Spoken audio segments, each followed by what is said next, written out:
വയനാട്ടിൽ കടുവയ്ക്ക് പിന്നാലെ പുലിയും മുണ്ടക്കൈയിൽ മേയാൻ വിട്ട പോത്തിനെ പുലി ആക്രമിച്ചു കൊന്നു. ഇന്നലെ വൈകുന്നേരമാണ് സംഭവം. ജനവാസ മേഖലയ്ക്ക് സമീപം പുലി സാന്നിധ്യമുണ്ടായതോടെ നാട്ടുകാരും കടുത്ത ഭീതിയിലാണ്. ജിൻസ് തോട്ടുംകര വിശദാംശങ്ങൾ പങ്കുവയ്ക്കും. ജിൻസ്, ഇപ്പോൾ കടുവാഭീതി ഒരു വശത്ത്, പുലിയെ കൂടി പേടിക്കുന്ന സാഹചര്യത്തിലേക്ക് കാര്യങ്ങൾ എത്തുന്നു. എന്താണ് അവിടുത്തെ സാഹചര്യം? വനംവകുപ്പിന്റെ നടപടികൾ എങ്ങനെയാണ്?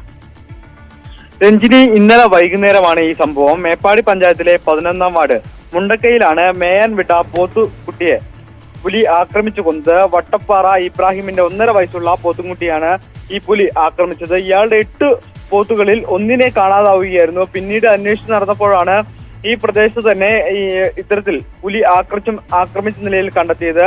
വിവരമറിഞ്ഞതോടെ വനംവകുപ്പ് ഈ സ്ഥലത്തെത്തുകയും പരിശോധന നടത്തുകയും ചെയ്തു. പക്ഷേ ഈ പുലിയെ കണ്ടെത്താനായില്ല. ഈ കഴിഞ്ഞ ആഴ്ചയിലും ഇതേ സ്ഥലത്ത് വെച്ച് തന്നെ മേയാൻ വിട്ട പോത്തിനെ പുലി ആക്രമിച്ചിരുന്നു. ഈ ജനവാസ മേഖലയിൽ ഇത്തരത്തിൽ പുലിയുടെ സാന്നിധ്യമുള്ളത് കൊണ്ട് തന്നെ നാട്ടുകാർ കടുത്ത ഭീതിയിലാണ്. വയനാട്ടിൽ എല്ലാവരും തന്നെ ഇപ്പോൾ കടുവാ ഭീതിയിൽ നിലനിൽക്കുന്ന ഒരു സാഹചര്യത്തിലാണ് ഇപ്പോൾ പുലിയുടെ ആക്രമണം ഉണ്ടായിട്ടുള്ളത്. ആളുകൾ കടുത്ത ഭീതിയിൽ തന്നെയാണ്. ഈ പുലിയെ എത്രയും പെട്ടെന്ന് കൂടിവെച്ച് ഈ പ്രദേശത്ത് നിന്നും പിടികൂടണമെന്നുള്ള ആവശ്യവും ഇപ്പോൾ ശക്തമാവുകയാണ്. രഞ്ജിത്ത്, ശരി, ജിൻസാണ് വാർത്തയുടെ വിശദാംശങ്ങൾ പങ്കുവച്ചത്.